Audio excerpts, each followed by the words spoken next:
And there we go, we got the microphone on. Welcome everyone, glad to have you all on board. I'm your host DrFox2000 and you're watching VolcanoX, a live stream. Happy 4th of October of 2023, and interesting day it is. Welcome everyone, and thank you for the welcomes from I see a welcome back from Philomena and Sue saying hi. Hi, Doc. I hear you. All cool. And Colin as well there saying hello. It's a Dr. Fox. Good to hear you. Yeah, my throat is not that great today. My nose is stuffed, and I've been doing a lot of coughing for some reason. Hopefully it won't get into the show too much here. So, and there we go again. Sorry. Anyway, trying to get the show going here. I'm getting bombarded with some emails now. I don't know why that happens. That should be. Oh, now I get a quota warning. Don't anybody send me any more pictures. I got a quota warning. What are they saying?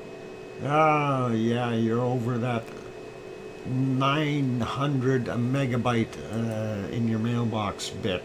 All right, anyway, welcome to the moderators, Arizona Snowman, Piggy, Sue, and I see Sue is in the chat, and also CND Boy, and Yvonne Kunkel, and Siggy, and possibly Gary 24/7 Live, AZ Skies, plus a whole bunch of others. So thanks moderators for being here, for the ones that are, and all awesome. And I guess we'll say hello to everyone in here before we get into what's shaking. So we'll start out with welcome to Henry Nelson and Mars 2028, and we got Sue as a moderator anyway. Ricola from Linda Schoof, and I should have bought some. I had seen them the other day at some store I was in.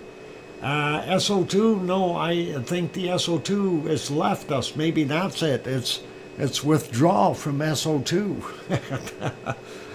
Going South is also here, as well as Dan, welcome. And going up the list here, we've got Philomena, we got Linda Schoof, yep. Going up a little bit more, who else we got? Henry we got already a few times. He keeps getting in there. What a guy. Gaines is here. Welcome, Gaines, if I didn't say your name already. And let's see, who else do we have on board?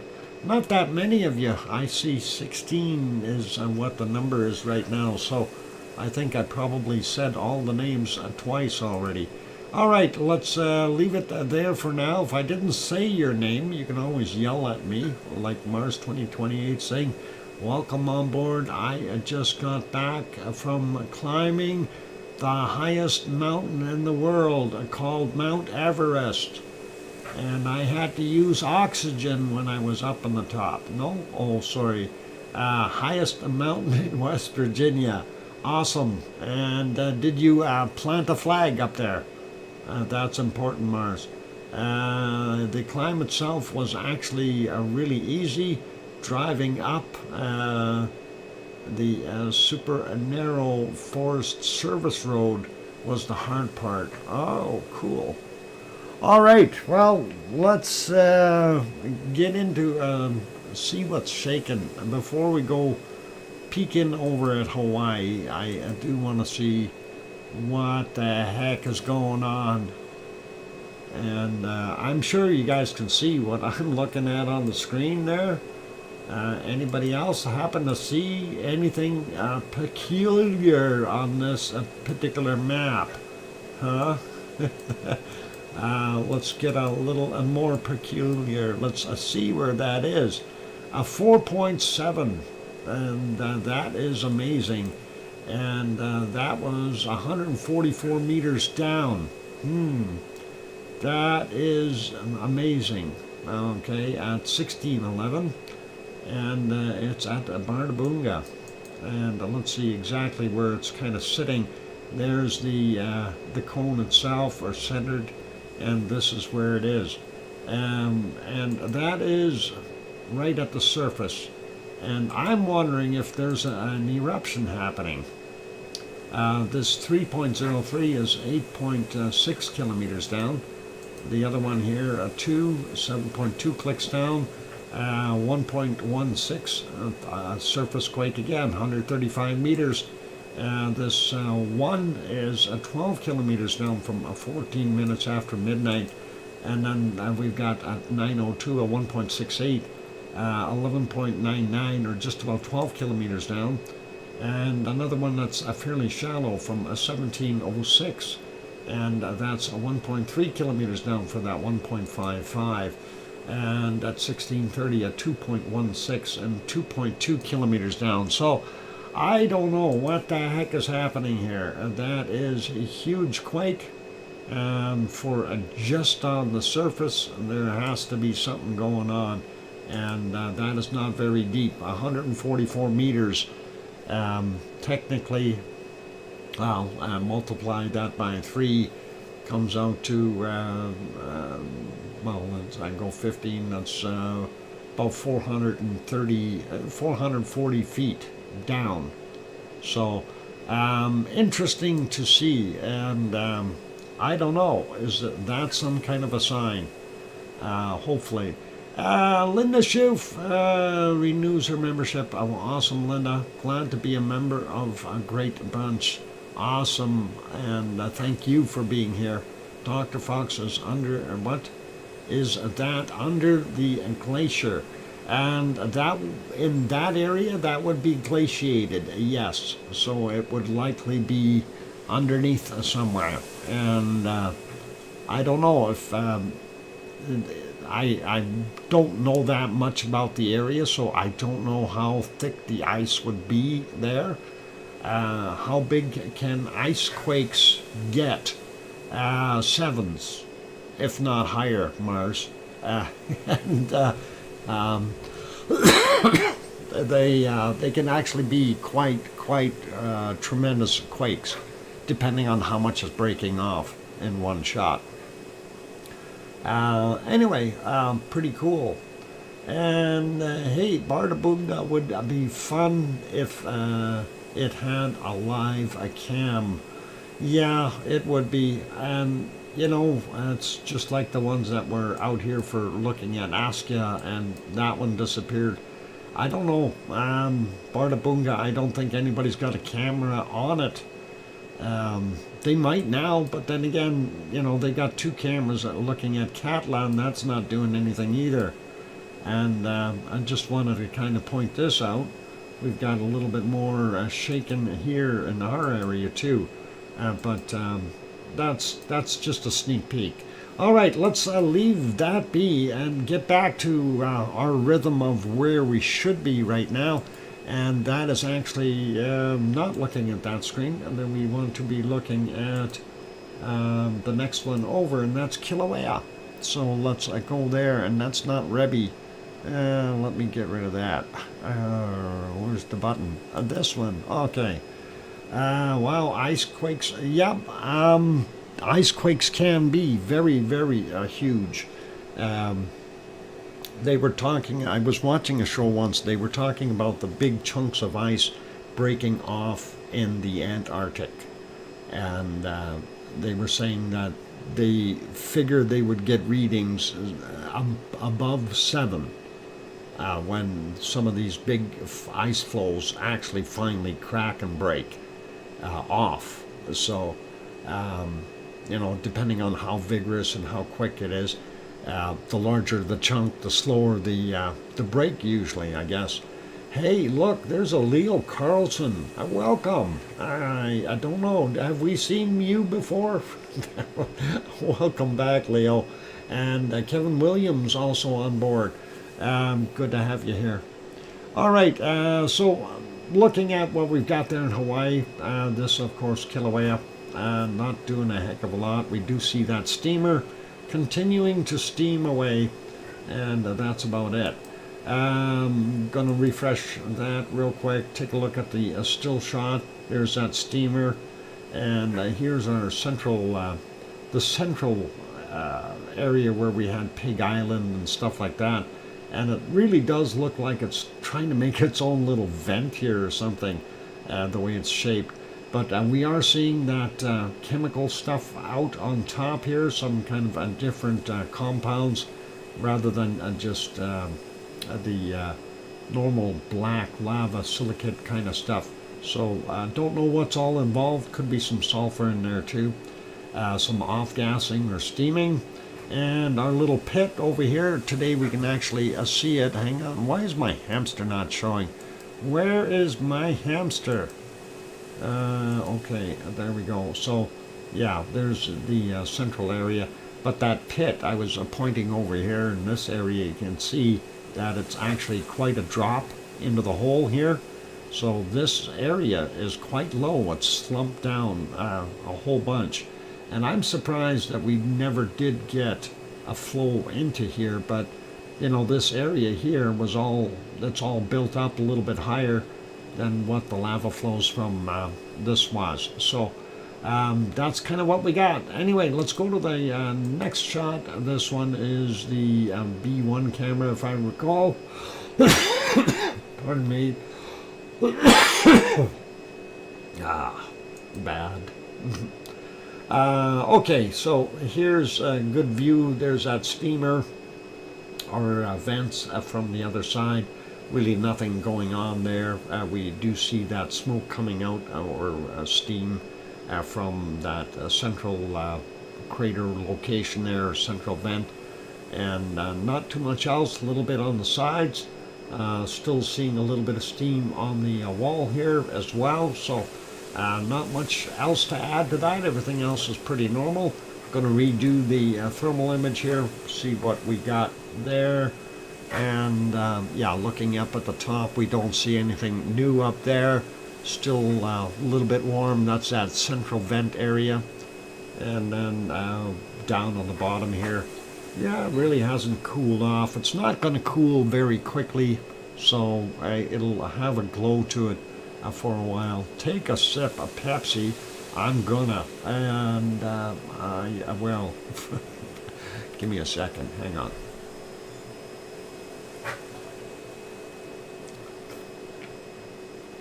And by the way, welcome Grandma B. Anyway, looking at the bottom end here, so yeah, we do still see, you know, a little bit of glow. And when we're looking at that temperature, we've got it somewhere around, I guess this is in Celsius, I believe, and that would be about 80 Celsius or so, if that is the case. And 80, I don't know. That's, well, I don't know, that can't be in Celsius. Well, maybe it is. Yeah, because we have these hot spots glowing through, and those would be 140, 160, if not higher. So interesting to see that, unless that's not a true temperature scale. Anyway, looking at what we got, that's doing all right. It's slowly cooling. All right, let's put it back. Well, we don't need it on there. We're going to go to our next venue here, and let's go to go take a quick peek at Iceland. And why is that not working? Let's go over to here. Slowly. Okay, no beautiful glow of Reykjavik in the background, and the silhouette of Kilauea isn't happening. That's telling us we've got bad weather. Well, we did have kind of a glow back there earlier. That's what it was like, but yeah, I see the problem. We've got conditions like this, so rain happening there at our wonderful volcano. There is your Rebbe vent, Kilauea in the background, and raindrops all over the place. Visibility fairly low. We'll go back and see, if we go back to about 9 hours ago, same thing, only this time the raindrops were bigger. So, and then even further back, this is about 10 hours, 47 minutes ago, a little clearer, but still some rain. So that's what we've got there. No other events happening. Let's take a look at our next spot, and that will be out on up on top of Thorbjorn. Likely not very good visibility because of the raindrops, so we'll leave him be. I'm not even going to worry about that guy. That, of course, is just south of the Blue Lagoon. And the next one, yeah, downtown Reykjavik. We know it was raining. And let's go here. Actually, it didn't look like it was raining quite then, but we do see the water droplets on the glass on top of the Perlin Center there. So definitely was. There's our wonderful downtown Reykjavik, the capital city of Iceland. Beautiful place. Worthy of going to. And let's make that smaller. And of course you want to try a hot dog. Let's back that up a little bit. 5 hours ago, let's see what we got. This is a Katla. And Katla's buried under the clouds, and just as I thought. If we go back to about 8 hours ago, a similar scenario, I think. And we won't see much. And it was raining all day, so not good visibility there. Let's throw that back on live, and we'll make that one smaller and go on to the other side. I doubt we're going to see anything on this one either. We'll just take a quick peek for fun and joy. And I did get your 5-minute warning there, Sue, no problem. And that's good there, so we'll leave that one be, put it back on live. And the last one, of course, is from the Reykjanes Peninsula, and you can see the beam of the lighthouse just went by. There's the lights of Grindavik off in the distance, and the 2 towers, and some guy driving around on the roads there trying to get himself stuck and hurt because there is no light or visibility out there. Not very good anyway. That road is in pretty good shape though for a single vehicle. That's all right. What you're seeing there, the lights are the power plant, the geothermal power plant. We'll back this up a whole bunch. And there we go. That is about 6 hours and 16 minutes ago. There you can see the thermal vent continuing to steam. That's the primary one that's going all the time. And of course, our wonderful steam power plant is over here doing its thing. They're shooting off a little bit of steam, extra steam, so they must have enough to do things. Linda Schoof throws in a $10 super chat. Thank you very kindly, Linda. Linda, and that is very nice of you.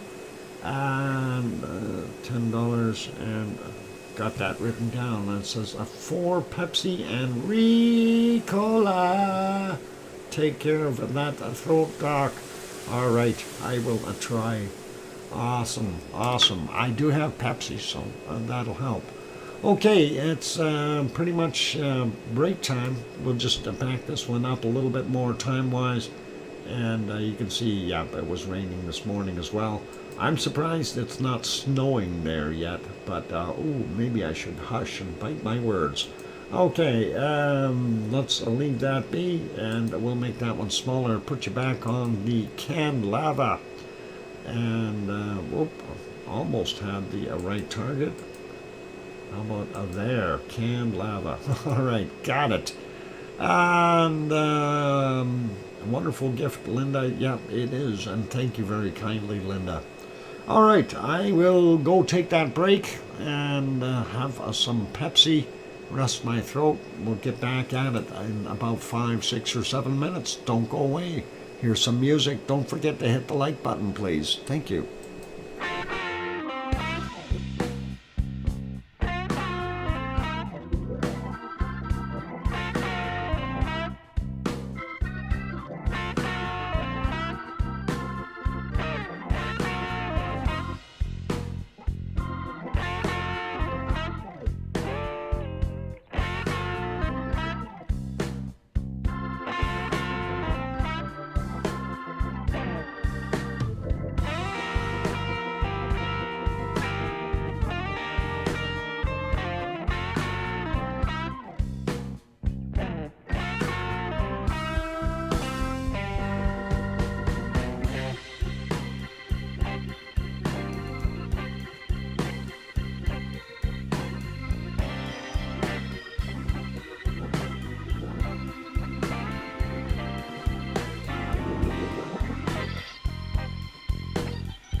And there we go. I've got that microphone back on. And welcome back, everyone. I see a whole bunch of people popped in, so that is awesome. And good to have you guys on board. Yvonne Kunkel is here as well. Welcome, Yvonne. Hey, Yvonne, what's going on? How come we got a 4.7 at Bárðarbunga? I'm wondering if it's an eruption. Anyway, thank you for the welcome backs from Sue and Yvonne waving hi there. That is awesome. Anyway, that is pretty interesting to see that. Let's leave the canned lava be for right now, and let's get over to our harmonic tremor charts. And I definitely need to refresh them. Let me get to the right page though. I gotta find it first. There we go. Refreshing and seeing what's going on. Alright, so this is Bárðarbunga, okay, aka Katla. Anyway, looking at what we see here, it's been busy, and there it is, all the way off the scale. On there, so and it looked like they had another quake similar in size, right? Well, not in size, but same duration there. Some time right around that same time, things were shaken, and kind of looks like maybe a third one here as well. Little guy, not at work yet. Oh, come on! You gotta go to work. Hurry up! Anyway, that was there. Let's take a look at Askia while we're looking. And yeah, there's Askia. You can see our magmatic has risen up, and then bang, here's the maximum quake up there. And again, here we have seismicity, kind of the two-wave issue thing that I may have made comments on before. And of course our tectonic motion, it looks like it came up and then all of a sudden boom, right there. And of course Askia is just a little ways north of Bárðarbunga, and interesting. So let's go take a look at the other ones. Does Bárðarbunga have a chart? I don't think they do they? Bárðarbunga, no, nothing there. Anyway, let's go take a look at some of the other ones, and we'll definitely be able to see that. It's very, very prominent on the other charts as well. So let's see if we can get to Grimsey first. Yep, and there's our Grimsey chart. So magmatic, kind of steady as she goes, maybe even a little bit of a dip at the beginning of the day. Towards noon it kind of peaked up and then kept a level for the most part, even after the big spike. Okay, and seismicity was up, dropped a little, and just about the same path as what our magmatic took, except for seismicity did drop a little bit in the end. So interesting. And as far as tectonic movement, basically what we're seeing here, not anything crazy. That's about the same as what we've seen over at Askia. So interesting there. And there's a Grindavik, the Grindavik chart showing an upward trend this time around though, and that's always a good positive, isn't it? I like upward trends.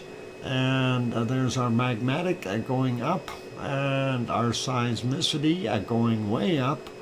And there is our tectonic movement climbing in the middle of the day there, and then all of a sudden all that noise and the big spike, and that's our quake, and then more noise afterwards. So, and all on an upswing. Very cool.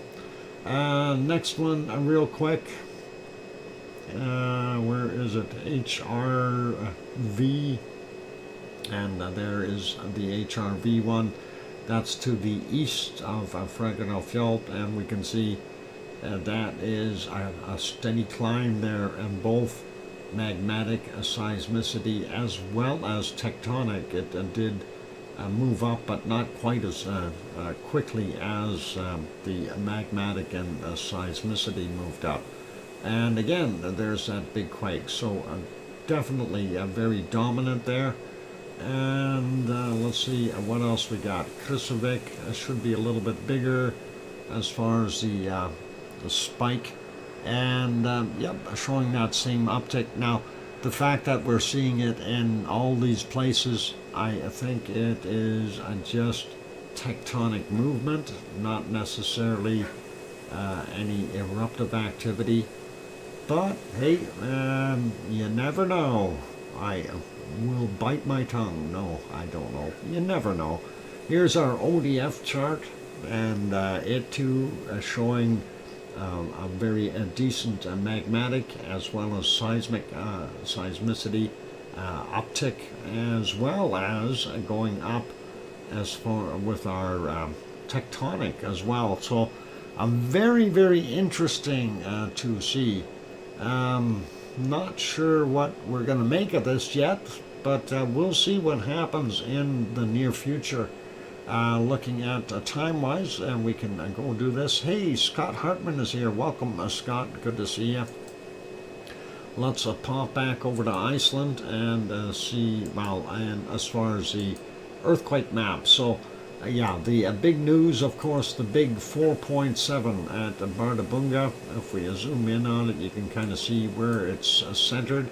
There's Bárðarbunga is there, okay, and they're showing this 4.7, 144 meters down, and that came in at 11 minutes after 1600 or 4 p.m. Yep, Bárðarbunga, and there's a 3.03 from 8.6 kilometers down at 1626, likely an aftershock. So, not sure when that came in. 1630, yeah, that would have been part of the rumble. 2.2 kilometers down on that guy from, it's a 2.6 from 1630. I don't know about these other ones. They were ahead of it. So, interesting to see that. Anyway, we already looked at those quakes there. Not going to worry about them. We do see, we didn't check these ones down here at Grimsvatn. We got a 2.22, 5.9 kilometers down from 2212, and a 1.23, 7.8 kilometers down from 1501. That is down at Grimsvatn. And then we see here our, what do we call it, Torfajökull, if I said it right. I probably didn't, but anyway, 4:42 a.m., 1.85, 459 meters down. The other one is from 713.38, 2.2 kilometers down. So that's okay for there. Let's take a look here at Katla. We've got a few things, and that is from 1801, 0.4, 3.5 kilometers down, 2.4, 2.45. 135 meters down from 221, and then we've got at 6:06 a.m. 1.17, 135 meters down, likely in the ice as well. And looking at a few of the other ones around, let's just check. Don't see too much else. We'll grab these guys up here first. We'll come back to the other side later. There is a 1.5, 5.1 kilometers down from a 503. Then we got a stack of about 4 here, a 1.0, 9.1 clicks down, 739, 1.73, 4.4 kilometers down from a 643. And from yesterday at 2339, a 0.8, and that's today's, 5.6 kilometers down.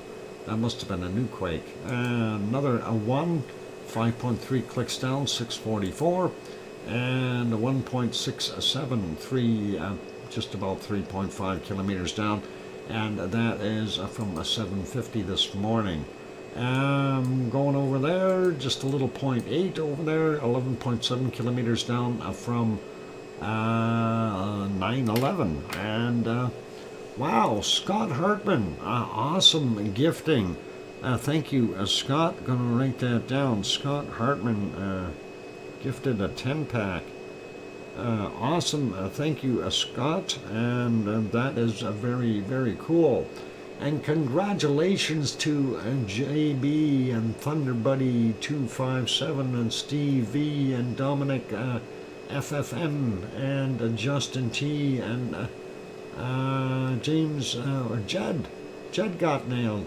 Irish Lizoid and Daisy and Psychopera83 and John Ytube. Never heard of that one before. All right, congratulations to those guys, and thank you very kindly there, Scott Hartman. That was an awesome gifting. Appreciate it.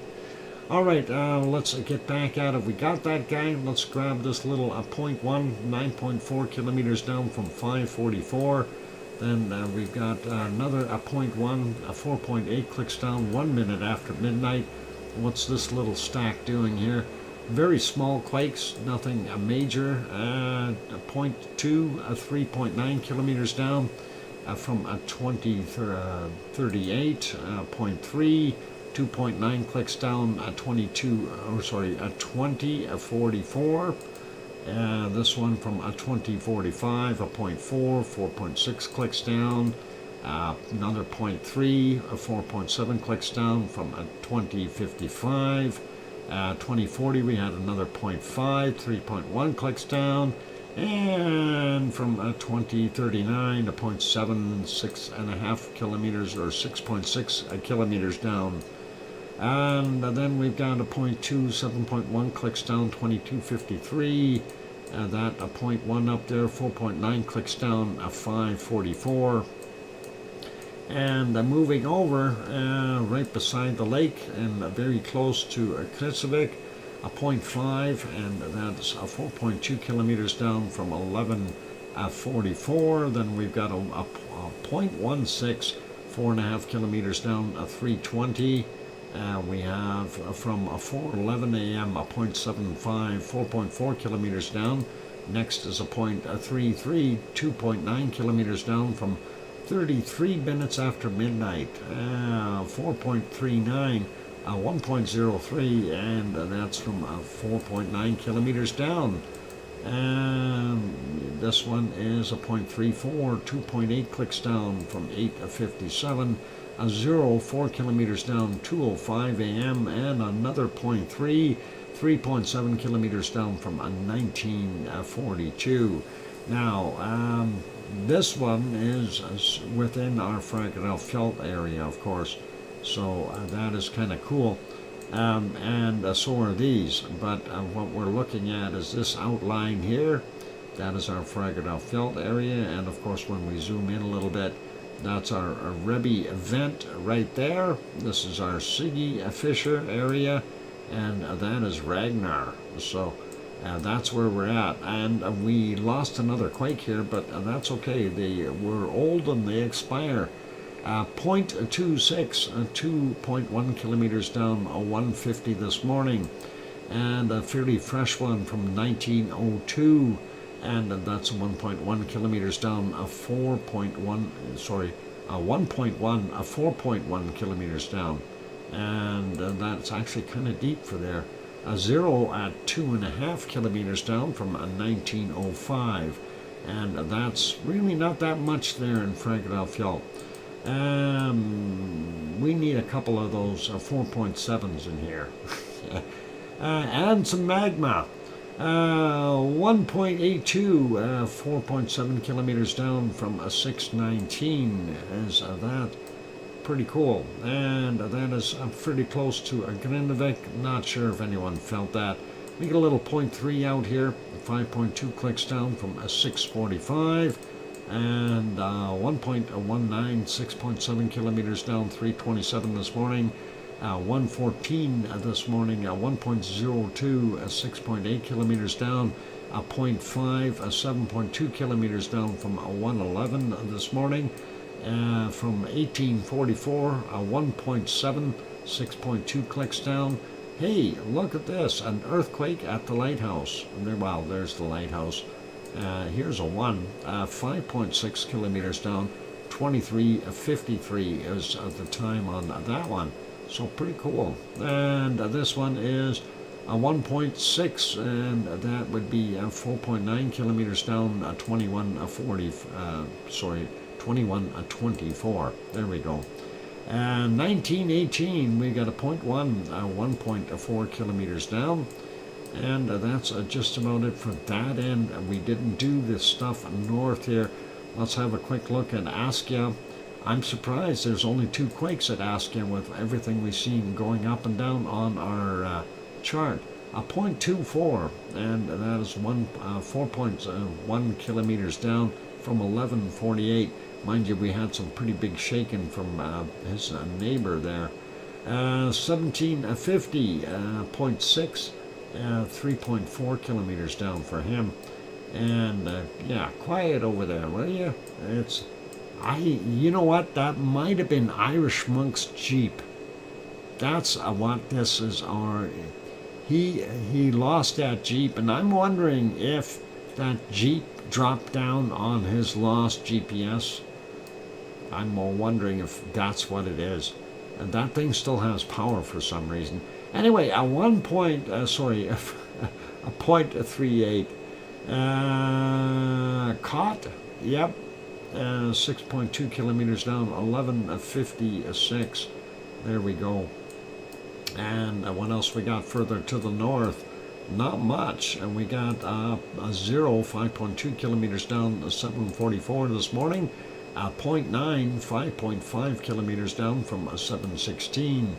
And what else? One little one up here, a 1.6, 6.9 kilometers down from 3:47. And that's it for our quakes.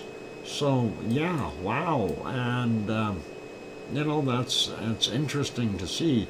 That is a huge quake at Bárðarbunga, and I'm sure that would have rattled the ice, if you will. Being fairly high up at only, 144 meters down. So that is very, very interesting. And what does that Powerball look like? There we go. Not sure if I read that right. I tried to learn these before, but it didn't work. Never did that. What? Yvonne Kunkel, we once saw some people dancing to one of the songs on the Rebbe camera during Doc's break. Did you have anything to do with that? Never did that. No, no, she wouldn't. She didn't do anything like that. I would have heard about it. Anyway, let's put you back on the can lava. We're going to get at the rest of our stuff after the break. Of course, we're going to have our bacon seeds. Where's this thing? I'm trying to turn that canned lava on. There we go. Got it moving. All right. Yep, going to do the break right away. So, big thank you, everyone, for being here, and do appreciate everything, and especially that wonderful 10-pack of memberships there, as well as Linda's super chat so far. That's awesome. Thank you very kindly, and I think I got it all covered here. So, yeah, and Yvonne's, I didn't write that down, but I'm writing that down now. Yvonne, I knew it was there somewhere, and thank you very kindly, Yvonne, for that as well. So awesome. Okay, we're going to leave it on the archived footage here, just in case somebody comes along and says, hey, it's not erupting. No, that's because it says archived footage. Let's leave that there. All right, I'm going to go take that wonderful break because my voice is starting to actually crack up a little bit. For those good people who are here, if you have not yet hit that like button, please help us out. Give it a quick bop. Also, if you haven't yet subscribed to the channel, consider subscribing if you feel we've earned it. On that friendly note, when I come back, we will do bacon seeds. And then we'll go to Mexico and South America, and then over into Indonesia and New Zealand and wherever else we're going. Japan and maybe Yellowstone. All right, I'll be back. Don't go away. Keep smiling. Here's some music. Thanks.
And there we go. The microphone is back on. Welcome back, everyone. I'm your host, DrFox2000. You're watching VolcanoX live stream. And thank you for being here. And thanks for the welcome backs from Sue and Yvonne and Scott Hartman and Mars 2028 and King Colin, as well as welcome and aloha, Kathy.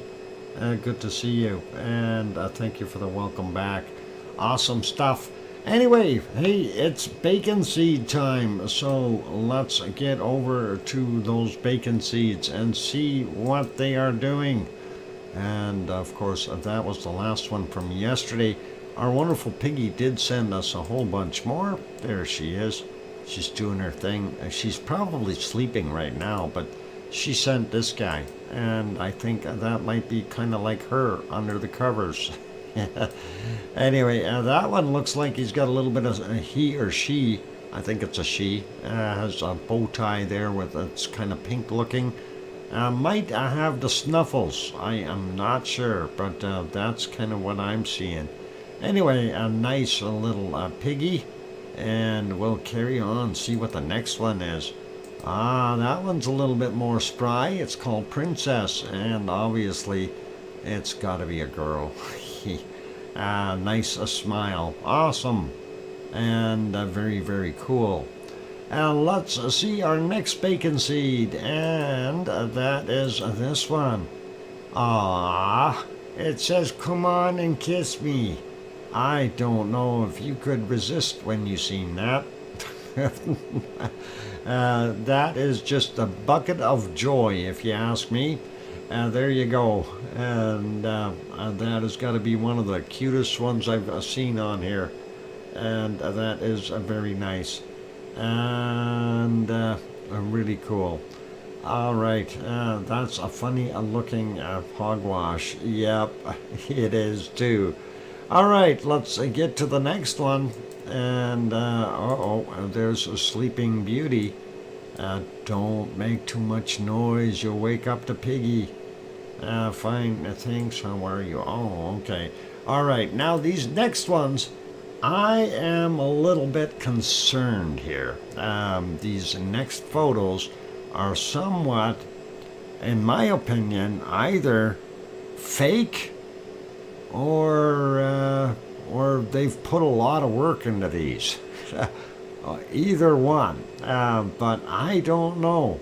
I look at this and I can't tell if that is a real pig or not, and it is super hard to tell, and I don't know. So Lizoid says a fake. All right. Yeah, I don't know. For me, either it's fake or they spend a lot of time grooming those pigs. Let's look at the next one and take a look and tell me. What do you think of that one? Is that real or is that fake? And I'm going to tell you right now, that one is a fake. Look at the paws, or trotters. It's a fake. It's cute, but it's fake. Man, these are some super high quality counterfeit bacon seeds. Yep, you bet. Let's go to the next one. And there you go. I like the smirk on the face and everything, but when you look at that picture, yep, it's got the wrong trotters on the other one, you bet. And I like the picture though, Yoda pig. Yep, that's kind of what I was thinking. Well, this is the Force, and use it. Next one is this one, and again, hard to tell. Other than the ears, they don't have elf ears like that, do they? All fake or AI fakes.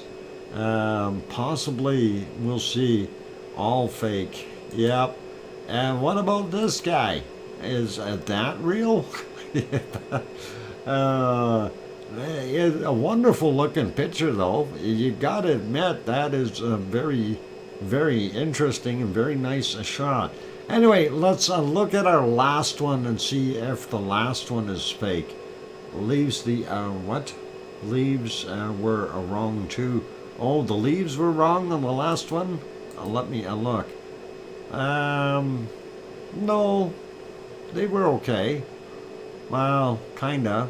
There should be chewed up leaves in there. But yeah, that one is, I think that is a fake. Now let's get to the last one. Straight hairs on that one. Yep. And here's our last one. And again, the trotters are not right. And that is the key thing on this one. Looking at it, it's cute as all get out, but the trotters are not right. Leaves are too clean. Yep. Stray hairs on that one. And yeah, I mean, I look at the trotters and I'm going, okay, this is the wrong trotters again. Yeah. Anyway, Piggy sent those in, and I'm very happy that she did. It's a little bit of a fun and joy, and getting closer to that Halloween season, so I figured that we'd show some of that and just enjoy it a little bit. Anyway, let's, and a big thank you to Piggy for getting those in. And of course, Piggy does a wonderful job. She works hard at those things, even, you know, when she's kind of down and, you know, kind of waiting for things to get going as far as recovery and progression with her stuff from the stroke and the hip thing that she's got to get fixed and all that. So a lot of long road for her yet. So we hope that things do lighten up for her a little bit. And let's see, if we get over to our next wonderful volcano, we'll have a look at it. I just got to wait till the commercials finish. Go figure, eh? Okay, why am I not seeing a picture? There it is. It finally popped in. Let's get over there. That is Popocatépetl. And that is right now. And that is 1815 is the time on theirs, 1816. And looking pretty cool. If we go back a little ways here, hour and a half or so, a lot of a cloud in there. Let's go back a little bit more, see if we still see cloud. Looks a lot cleaner. Do have a little bit of snow on the cone, and of course still off-gassing, doing its thing. And again, that cloud work did kind of slide in once more, and I think that might have delivered more snow earlier, or that snow had melted. Yeah, there was actually a fair bit of snow on there, so pretty awesome. And let's see if we get that past the clouds. There we go, all the way past the clouds to 8:58 a.m. Still doing exactly what it was doing earlier, and that is just smoking that white stuff. Getting back near the golden times. Looks like a little bit of shadowing there, making the steam look darker. Yvonne says, okay, I have to get ready for work now. Thanks for another great stream, DrFox2000. Mods, Lavaliers, and Lava family, have a great day/night, everyone, and enjoy the rest of the show. See you later. Yvonne, you have a wonderful day at work, and stay safe, and don't fall in any lava. Anyway, that is what we were seeing this morning there, and let's get it right into the golden times there. So 6:24 a.m. looked pretty nice to me. Not bad. Let's put it back on live. I didn't see anything last night. I did check a couple times, and it was in the dark stuff, so I couldn't tell, but I guess kind of soupy. And of course, that was Popocatépetl, 70 kilometers southeast of Mexico City. Now we're looking at our wonderful Fuego. Well, actually, we're not looking at Fuego. We're seeing clouds. But there is a Fuego in our stuff here. And we will go investigate it. We'll have to go back about 9 hours and 2 minutes so to see anything. This was at 9:18 this morning, and you can see it billowing up, and that was a heck of a plume. And if we kind of speed that up a little bit, you can see how that wind is blowing the material just right over the top of the mountain and pushing it downward. As this cloud is trying to billow up, it's being pulled down, the heavier material dropping fairly quickly. And yeah, we had a battle with clouds just right after that. And going back a little bit more, we do see some more of those wonderful puffs coming out of there. This one, if we accelerate it a little bit here, we can see it did its thing, then it took a little break, and then it puffed again. It will in just a second or two. There it goes, and second little burst. So definitely something in the pipes there at Fuego. And here's another one from a little bit earlier yet at 7:05 this morning. And if this is kind of what it's been doing, yeah, I think we can safely say or assume that this is likely something that's been going on all day long. Oh, it didn't love me. All right, let's put it back there one more time. There we go, 6:33 a.m. So looking pretty good, and we'll leave that be. That is Fuego and Guatemala, Central America, and that is the present view. You can see it there, but you don't see anything coming out because of the clouds and the moonlight, of course, shining upon us. And you can see the occasional lightning over on the left-hand side there. Let's make that one smaller though. And we'll get over to the next one. This was Messiah from Nicaragua from yesterday. Let's see what it looks like today, if we can see anything. Not much different. We do still see that it is pluming off gases, and that there is some light from the caldera is kind of glowing in the bottom there. Unfortunately, it's black and white, not color. You'd see the little bit more of a orangey red glow there if it was color.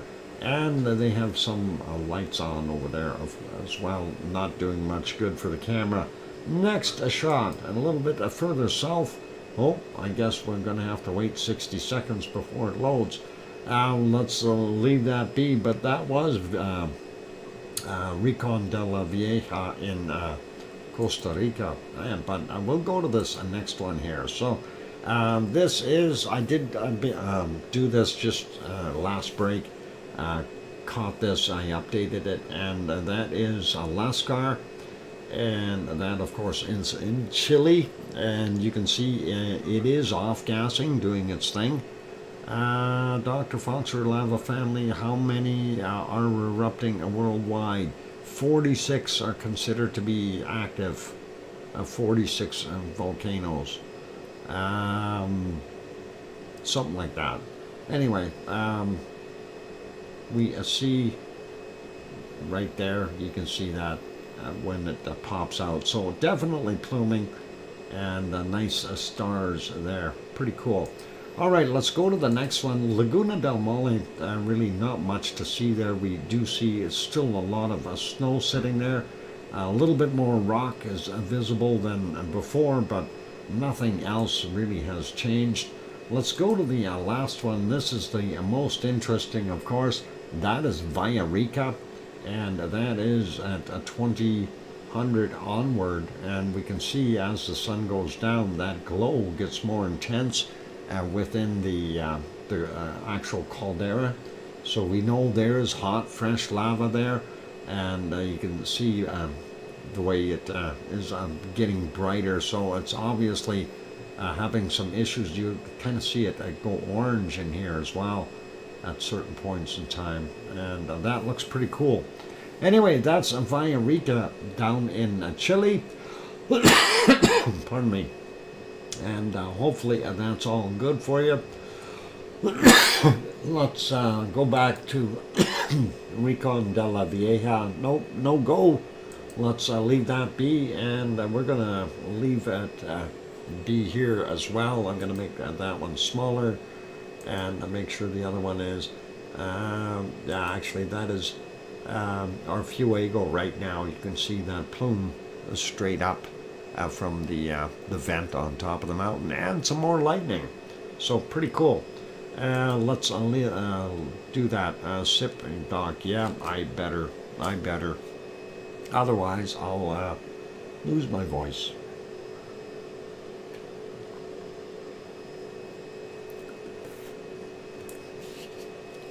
It does, in a way, look like a pyramid. They are interesting. Anyway, let's get on to our next volcano, and that is Merapi. And of course, Merapi is in central Java, Indonesia, and that is the current condition. It's at 7:24 a.m. there right now. We do see the off-gassing from its a very rocky top up here, where you've got multiple vents and very large boulders and very deep ravines here, or crevasses. Not so deep on the other side. That's all been filled up with effusive lava. It's ending up sticking. Anyway, we're going to go back up a little bit here and see what it was looking like earlier, and just get a general idea. Lots of cloud in there. Looking at the other shots here, we do see that slight different angle. Anyway, going back, trying to find some lava. We do see in the black and white camera down here in the bottom left, you can see some glow visible from up here, but not seeing a heck of a lot. Very, very hazy / cloudy up there, so I don't know if we're going to be able to see a heck of a lot today. It happens, and there you can see a little bit more on the IR cam. Very, very little visibility up here on the color camera, so you can see a little dribble there and here, but nothing more. And let's see if we can spot some more lava flow. Hang on, I thought I seen something here, and that might have been right around here. Yeah, and there is a little bit of bacon, and not a heck of a lot, mind you. 4-minute warning, thank you, Sue. So that's basically what we've got coming down the mountain there, and that's about 6 hours and 40 minutes ago. Prior to that, it was in pretty heavy cloud and stuff, so I think that's about where we get to stop. Hang on, I might have one more spot here. We'll see what it looked like. Right about there. Yeah, it really wasn't that much. So compared to what we were seeing from yesterday, this is very, very small and very minor in comparison to the size of the eruptive activity from yesterday. So pretty cool. Big difference, big change. Let's put that back on live. We'll leave that one be.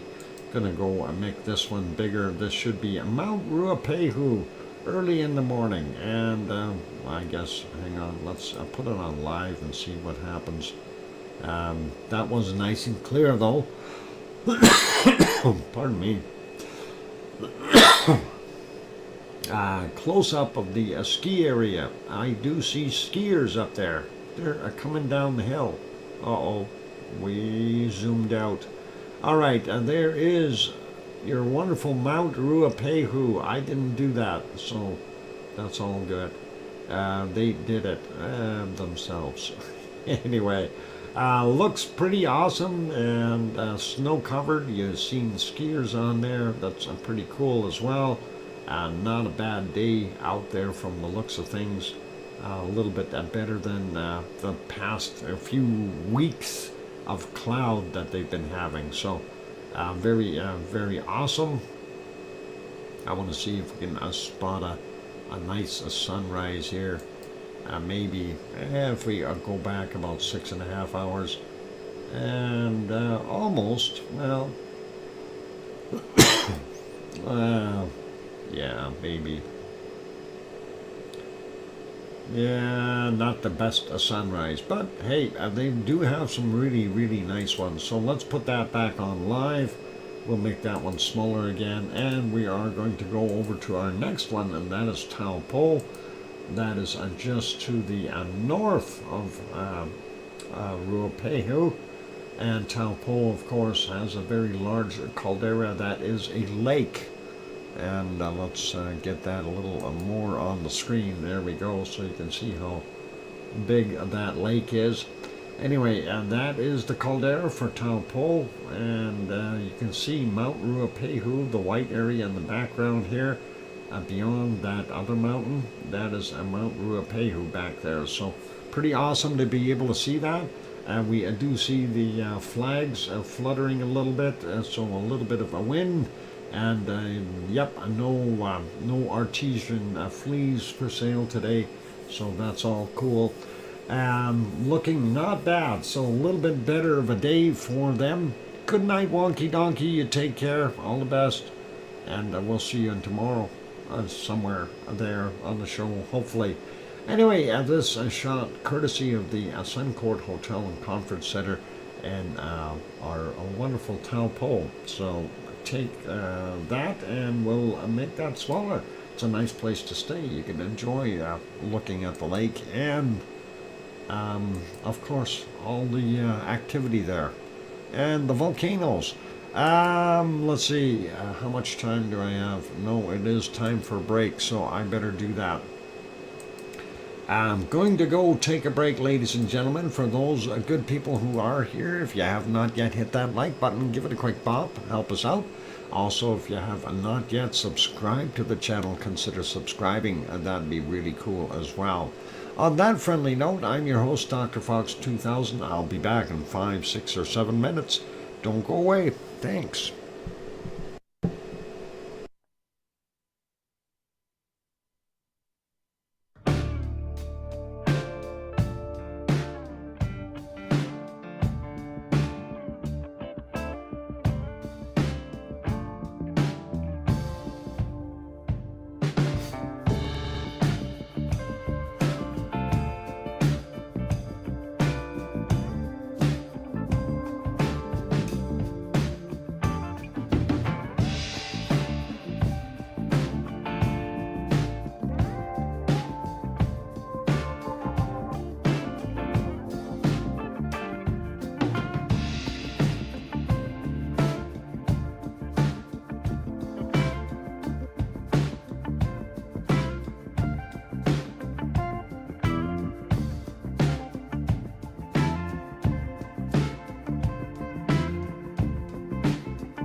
And there we go. We got the microphone back on. Welcome back, everyone. And yep, you bet, Sue. I got that email, and yeah, I did read through that quick report there, and we'll share it with everyone. Thank you for sending it in. Thanks for the welcome backs there from Scott Hartman and Mars 2028 in Kananaskis country, and Sue, of course. Thank you very kindly. And yeah, let's stop our canned lava. Grandma B says, hi there, Scott. Okay, I froze there for a minute. Oh, I hope you got a sweater on, Grandma B. That way you won't freeze. I hate freezing. It's usually when you got to get something else on. Warmer. Anyway, yeah, we were talking about this, of course, and whoop, that big quake, that 4.7 at Bárðarbunga. But we also wanted to kind of point out we do have something else going on in the area. Wow, that quake, or lack of stuff going on in the area. Let's get at it and actually show that. Hang on, why am I not switched? There we go. We'll hit that magic button. Anyway, geology, or Iceland geology, volcanoes and earthquake activity in Iceland, and here's what they reported for today. 1611 UTC, an earthquake of a magnitude 4.7, Icelandic Met Office, or a 5.0 from the EMSC. Took place at a Bárðarbunga volcano. And if we, let's get rid of these ads and I'll put that up and make that bigger. There we go. So there is a wonderful Bárðarbunga, and that is, if we zoom in, can we zoom in on this? I don't think we can. It won't allow us, but you can see where the star is. That's a Bárðarbunga, and there you can see the ice cap. Basically, it gives you a pretty good idea where the ice is, and that is pretty awesome. Hey, Matt Jen Butzer, I got it. I gifted one membership there. That's awesome, Matt Jen, and I'll write that down real quick, and. There we go, a gifted one, awesome, and congratulations to BK who received that. That is very, very cool. All right, so yeah, that's where it is. And anyway, the interesting thing that I was looking at in this article is, okay, this is a normal inflation earthquake at Bárðarbunga volcano, and large quakes like this happen every few months. This means that Bárðarbunga volcano continues to inflate after the eruption in 2014 to 2015.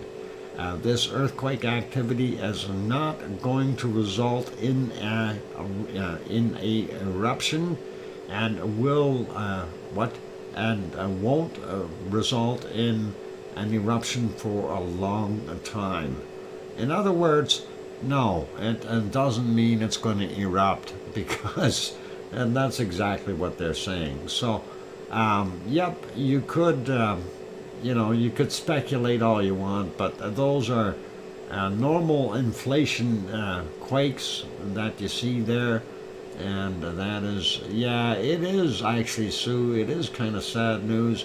I was hoping we'd have more information.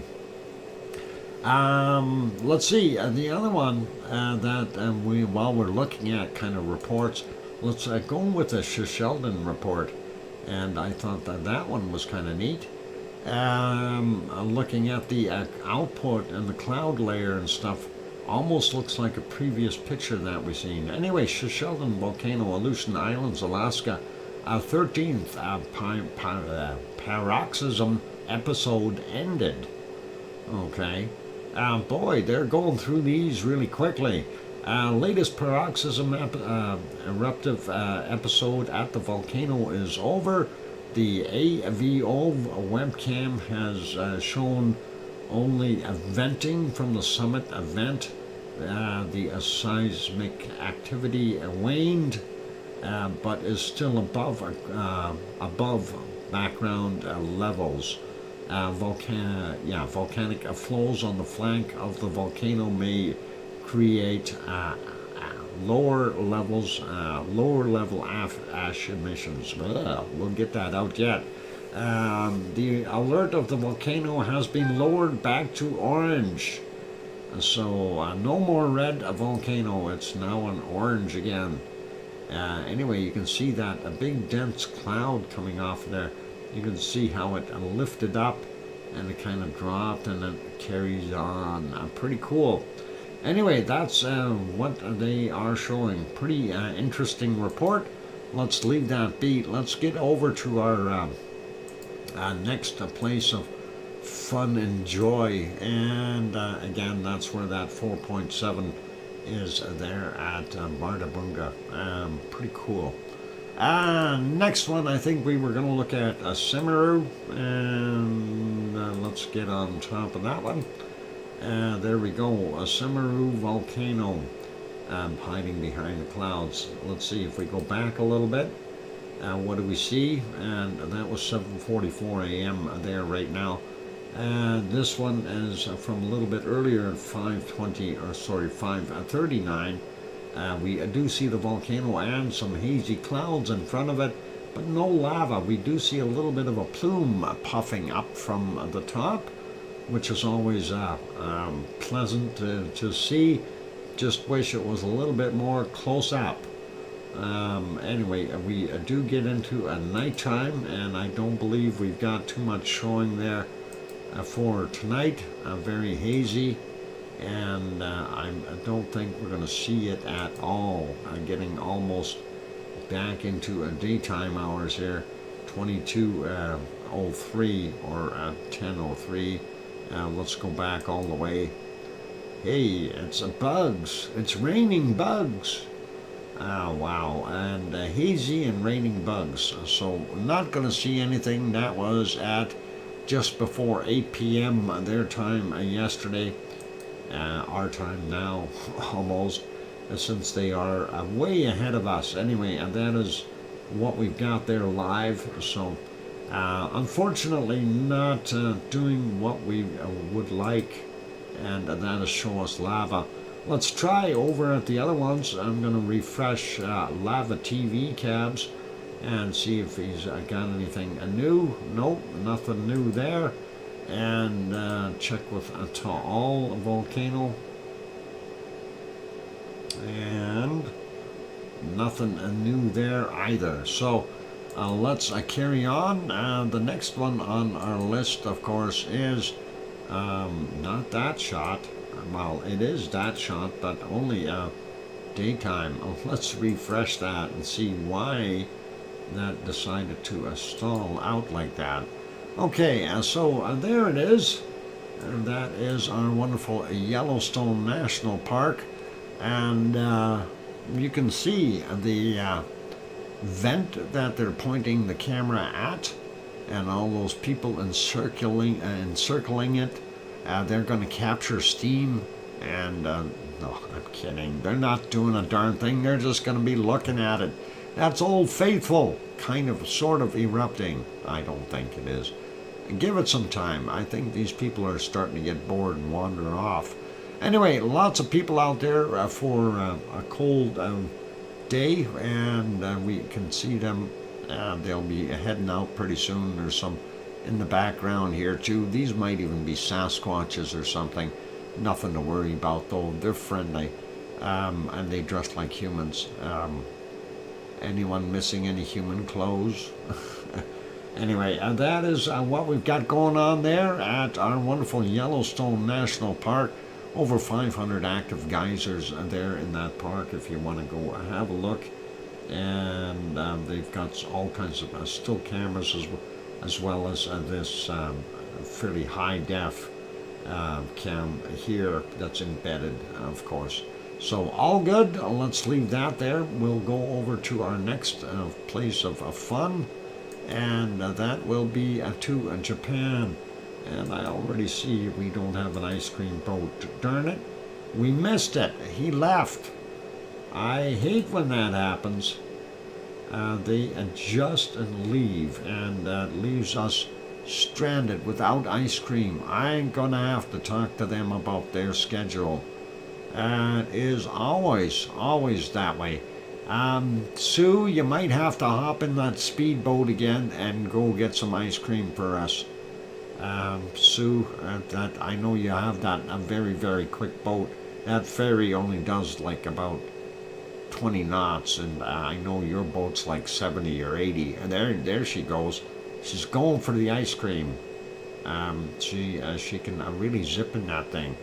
It's I don't know. It's a huge motor on it. It's built in. She's going quickly. What? No, Japan? Going south. That is Japan. Anyway, that, of course, behind it is our wonderful Sakurajima, and it's not doing a heck of a lot right there. Let's leave that on there. We're going to go back to here, and this is the closer up view, and we can see it's not that active. We're not seeing anything wild going on there. Let's go back a little bit, check on, see what it was doing earlier. And again, not very active. If we go right into the nighttime view, what we're looking for, of course, is glow of lava, and I don't happen to see any there. Going back a little bit more, well, yeah, we do have a little bit of a glow in here. You can see it, but well, it is kind of puffing and smoking and going off to the right-hand side there. Let's see if we get a better shot of anything. No. Looks like kind of a hazy night. Yeah, that stuff is not helping out. Bad weather, can't see the glow, darn it. And I hate when that happens. Okay. Not much we can do about it, ladies and gentlemen. Let's put that back on live. Let's assume there is still hot lava in there. I mean, we did see the glow, so it's hard to tell right now, of course, but we'll leave that be. Next one is our wonderful ASO. ASO, of course, being a very large caldera, and this is just one of the one small event within that, a whole big crater. Pardon me. Anyway, we do see it steaming, and with all the rain clouds and stuff, you can bet that there was more water being captured within that lake. And of course it hits the bottom floor area there, and because of the higher temperatures inside, it creates steam, and it also off-gases SO2 and other bad gases. That's what we were seeing there. If we go back a few hours to see what it was doing, again, still earlier a little bit clearer, but we did see that it was doing its thing. And very early this morning, and let's see if we can get there, and there it is, and just before a sunrise, it definitely was steaming then as well. So pretty awesome. And that is ASO. ASO-san is a good little volcano, 25 kilometers in diameter. Actually, that little vent, it's tiny compared to the actual caldera, so pretty awesome. Anyway, let's go to the next one, and that is Asama. Asama is about 100 kilometers to the west of Tokyo. Pardon me. And it is off-gassing. It's just hard to tell with the extra cloud in there how much is actually coming from Asama as opposed to the other guys, the other clouds. And again, this picture, almost the same kind of problem. You can see the stuff from Asama from here onward, and then you see the creepy clouds sneaking in below here. Moving back a little bit more, we did have poor visibility for a while. Well, this is nighttime. This is 3:11 in the morning, so the fact that we can see anything is actually pretty awesome. looked like it had changed directions earlier, so we seen everything moving off to the left, and earlier it was moving off to the right, so pretty cool. And if we go back a little bit further, no visibility whatsoever, so let's leave that one be. Gonna put that back on live. There we go, and that gives you a pretty good idea of what it's doing, and that is a current situation, so hopefully it'll pop. And oh, yummy ice cream for everyone. Thank you, Sue, appreciate that. And I see that you caught up to it and got back in time. The other ice cream boat still hasn't shown up, but we're waiting for him. And let me double check and make sure I've got these other ones kind of made smaller. Actually, that shot here, I didn't show it, but because today is actually fairly clear there, you can see the close-up shot of Sakurajima, and there's the one vent there, and then the other two areas would be in the pot there up at the top, but not seeing anything, no glow or anything like that, or no lava popping up. Not going to worry about it. Let's make that smaller, and we'll go back to this one. We'll check on this later. I'm going to put you back on the canned lava for right now, and we'll do a quick volcano report. And there we go. So canned lava in play, and let's get in here and find the volcano report. All right. So for yesterday, late Tuesday's volcanic activity, 7 volcanoes on the list. Nevada del Ruiz in Colombia, no volcanic ash observed, reported at 2015. Katmai, Alaska, no eruption, volcanic ash resuspension, reported at 2100. And of course, that was from an eruption years and years ago. Fuego in Guatemala, volcanic ash emissions possible, reported at 2115. Sheldon and Aleutian Islands, Alaska, reported at 25,000 feet or 7,600 meters, reported at 2215. And Sangay in Ecuador, no eruption observed, reported at 2245. Semeru, East Java, Indonesia, discrete eruption to 14,000 feet, 4,300 meters, and that's at 2,300. Reventador in Ecuador, light volcanic ash emissions reported at 2315. Now, for today, we have 9 volcanoes on the list. And let's see, Reventador in Ecuador, continuous volcanic ash emissions observed to 16,000 feet or 4,900 meters, reported at 15 minutes after 5 a.m. Possible ongoing emissions to 16,000 feet, 4,900 meters, reported at 16:30. Sabancaya in Peru, continuous ash emissions to 23,000 feet, 7,000 meters at 6:15. 24,000 feet, 7,300 meters at 12:30. And 27,000 feet or 8,200 meters at 2015. And that's a lot of continuous ash. Sheldon, Aleutian Islands, Alaska, residual volcanic ash from 1350 eruption to 17,000 feet, 5,200 meters, reported at 9:15 a.m. today. And we did the other separate email report. Sangay in Ecuador, new volcanic ash emissions to 21,000 feet, 6,400 meters, reported at 13:15. Sakurajima, Japan, exploded to 7,000 feet or 2,100 meters, reported at 1,400. Fuego in Guatemala, new volcanic ash emissions to 14,500 feet or 4,400 meters, reported at 15:30. Santiaguito in Guatemala, new volcanic ash emissions to 15,000 feet. Pardon me. 4,600 meters, and that was at 1,700.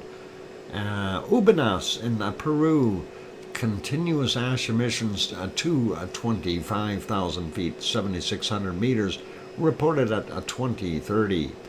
Ibico, Paramashir Island, Kuril Islands, Russia, eruption to 11,000 feet, or 3,400 meters, reported at 2,100. And that is it for the stuff today. So awesome. And thank you, Sue, for sending that in. And that is really a good material as usual. I'm going to go take another break, ladies and gentlemen. Thanks for the 2-minute warning there as well.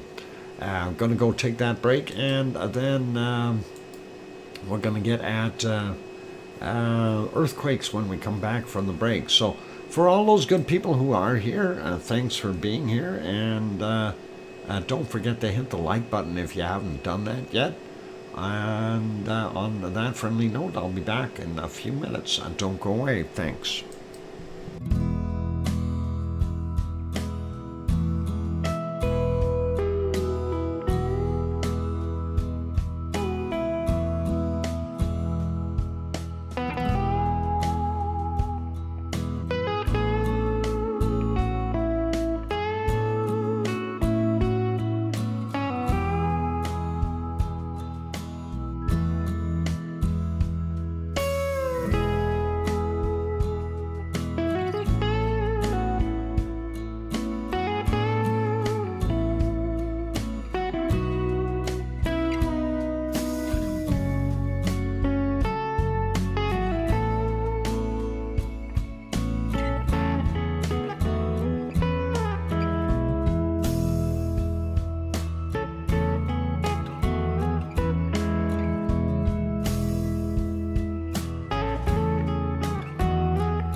And there we go, the microphone is back on. Welcome back everyone. I'm your host, DrFox2000. You're watching VolcanoX live stream.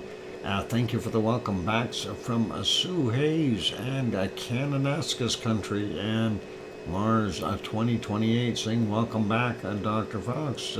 We have some views of Sheldon today. I didn't see anything very good. Well, we showed you the report from earlier. I hope you got that. But yeah, we really don't have anything visible over there. We can go over and have a quick look just to confirm. And let's go. And there it is. That is a current shot there, and a cloud work. So yeah, not good.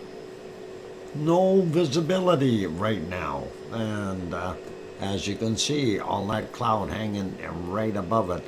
That might even be residual ash that's still coming down. It looks like it might be snowing or raining there from the appearances from this photo. So anything is possible, but that is what Sheldon is looking like right now. I did want to check. I don't see any ice cream boat yet either. I missed it. It must have come and gone again. But we're going to keep an eye on that. And we're going to get, where's my screens here? There it is. I wanted to take a look, and these are the shots today of Shivalash, and Shivalash really not that visible. It's hiding. Even in the long distance shot, you don't see a heck of a lot. A little ice in the front there, but everything seems to be covered by clouds. If you play the time lapse, was it on the time lapse? Let's take a look and see if there's some shots in there, and we'll take a look. There it is. Oh, okay. Yeah, just a few shots in there, and then it got cloudy, and yeah, let's see what we can do here to maybe put it right about there and play for a second and see if we can pause it right one frame before that, right there. So that is our volcano today, and you can see just a little bit of a plume there, and you can see that reddish orangey red in the sky here as the sun is rising, and that obviously is a lot of SO2 still hanging in there. But yep, that is pretty cool.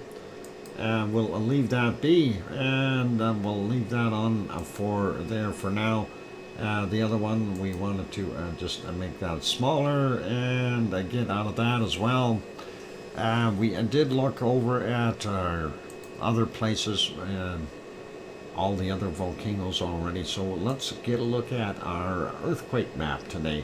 And of course the big one there in Iceland, they call it a 5.0. We've seen it was a 4.7 from Iceland, but still nonetheless it's on the map. It's pretty cool. Also want to point out we had some 6.4 here in the Philippines, a very large quake, and a few large ones in other places as well, 5.4 in the Zoo Islands. Anyway, let's get around the world here and we'll check it out. So Kamchatka Peninsula, very quiet. And of course, looking at our Aleutian Islands, not very much happening there either. 3.9 near Nikolsky, Alaska, 5 a.m., 26.4 kilometers down for him. Sliding down the North American coastline, we don't see anything else. That is sizable. Nothing all the way down till we get to Peru, and there is Peru there. That's a 4.6 from 5:03 this morning, 95.2 kilometers down. This one is also in Peru, 4.2 from yesterday at 22:53. 35 clicks down. Then we've got this one, a 4.0 Argentina, and that's a 21. Oh, what is it? Why have I got a little box appearing on my other screen? Things that make you go, oh, wonder. Painter 2023. I have no idea what that is. Something running in the background that shouldn't be there. Ha! I wonder what the heck is going on here. Let's close that and see what happens. It's an advertisement. Those bad guys. I hate when they do that. Anyway, getting back to our quakes. I'm trying to get rid of that advertisement on the other screen here.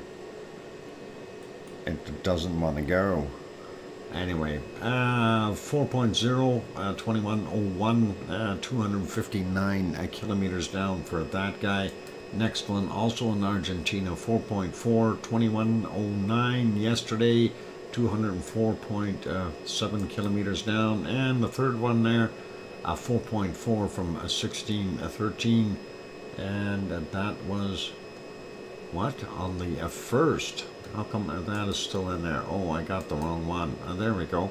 4.3, that's better. That's from 2003. 201.2 clicks down. There we go. And then we've got this one out here, Chilean coastline, 4.4, 2219 yesterday, 20.8 kilometers down. Sliding down, taking a look at the South Sandwich Islands, nothing. Zoom out just a little bit, looking for stuff on the Antarctic ridge or anything like that. Don't see anything there. Going up into New Zealand, nothing new. Kermadec Ridge area, Tonga region, 4.9, 603 this morning, 10 kilometers down. This one is a 4.6 in Fiji from today at what is it? At 10:18, 502.7 kilometers down. And a little bit bigger one there in Fiji as well, 5.3 from 1622, 534.6 kilometers down. Vanuatu had this one, 5.3 from 1501 this afternoon, and that's a 42.7 kilometers down. Nothing in Papua New Guinea. Getting over here, pretty close to Timor-Leste and that area, 4.6, but a little bit south. 5:11 a.m., 35.6 kilometers down. Nothing in Java or Sumatra today, but we do have this one here, the 6.4, 66 kilometers east of Sarangani, Philippines. 5:21 this morning. 121.7 kilometers down. That is a big quake for that area. And I hope those people that are in the vicinity here fared fairly well. I know there's some population there, lots of farming communities, and there's more over here and on this side. Where is it? Right there, a little city or a little town. So, yeah, there it is, that one.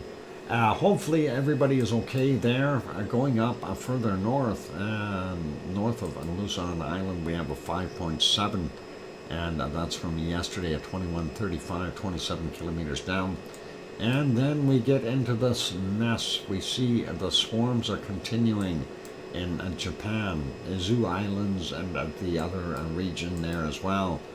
This one is a 5.1 from 1747, 10 clicks down, 5.6, 2253 yesterday, 10 clicks down, 4.8 from 5 a.m., 10 clicks down today, 5.6 from 2157 yesterday, 10 clicks down, and 5.0 from 513 this morning for that one, 10 clicks down.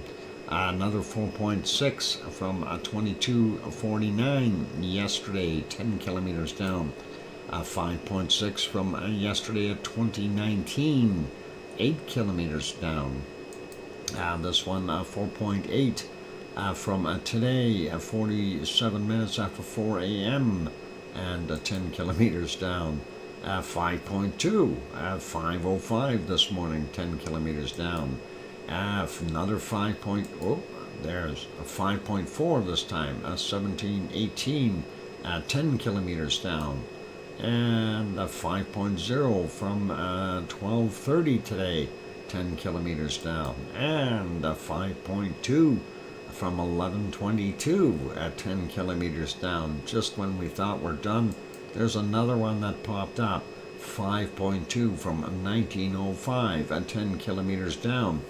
So yeah, needless to say, the area is kind of busy with earthquakes. Wow. We'll likely see a bunch more off-gassing in that region. We'll take a look on the SO2 map when we get there. Nothing here in China or Afghanistan, Tajikistan, Nepal, all quiet now. Looking at the southern Indian Ocean, nothing new there. We do see one quake here, and that is, where is it? It's actually Turkey, 4.1 from 1:58 a.m. and that is 10 kilometers down. So there's Cyprus there, and of course there's, let's see, well, that one wouldn't have carried too far over here, but still, nonetheless, Adana over here.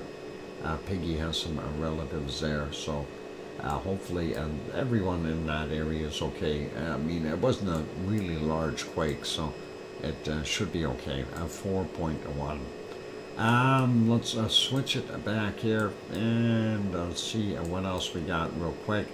Nothing else in the regions here, even in the a little quieter there in the Azores, and no other bigger quakes.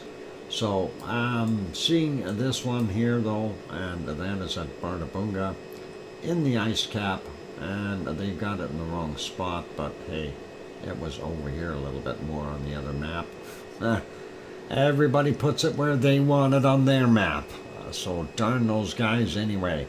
That's pretty much our earthquakes there for the world. Let's take a quick peek and see what we've got here in this place.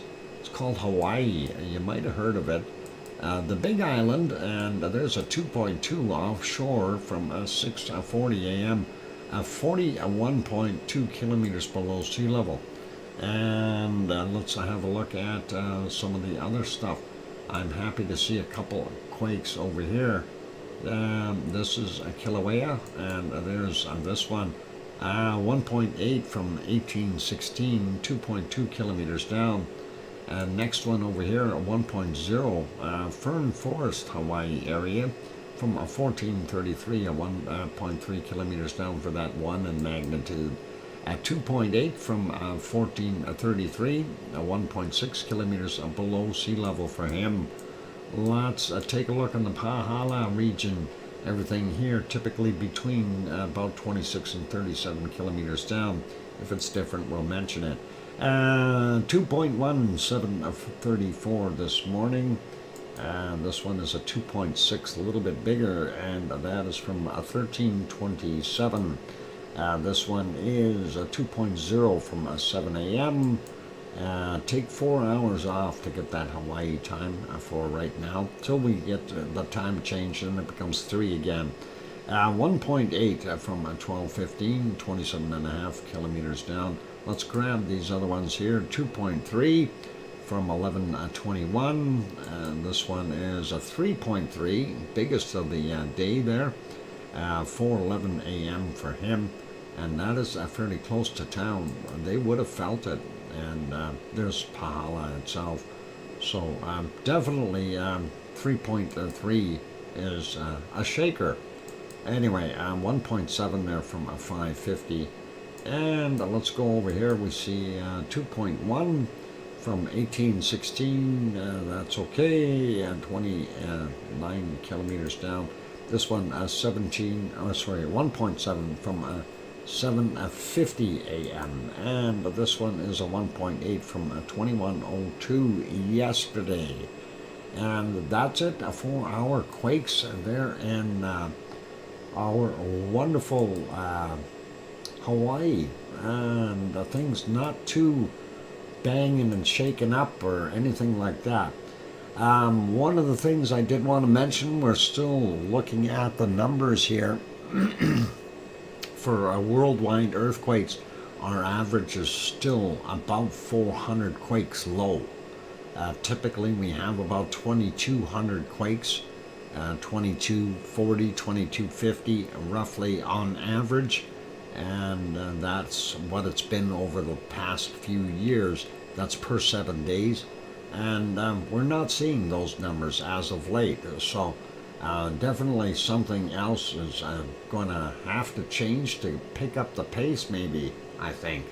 But we'll see what happens. Anyway, lots of activity there in Japan. So going to be interesting. Maybe we'll have a new Japanese island.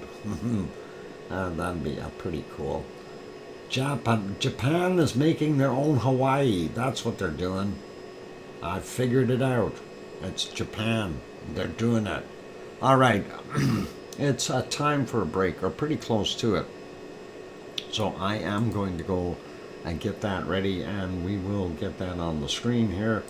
There we go. I hit that magic button, let that cook, and that's good for right now. After the break, when we come back, we'll take a look at our SO2 map. Just 22 shakes. The Helena slump Pali is moving. Everything is moving, Kathy. The whole darn works. Everything is moving all the time.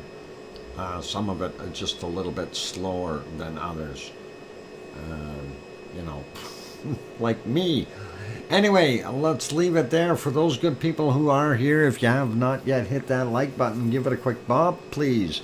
Also, if you have not yet subscribed to the channel, consider subscribing if you feel we've earned it. On that friendly note, I'm your host, DrFox2000, here in Edmonton, Alberta, Canada. I'm going to go take a break. We'll be back in 5, 6, or 7 minutes or thereabouts.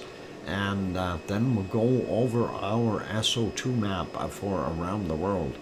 So all good. Keep smiling. Play nice in the lava. And here comes some music, I hope. I'll be back.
And there we go. I've got that microphone back on. Welcome back, everyone. I'm your host, DrFox2000. You're watching VolcanoX live stream.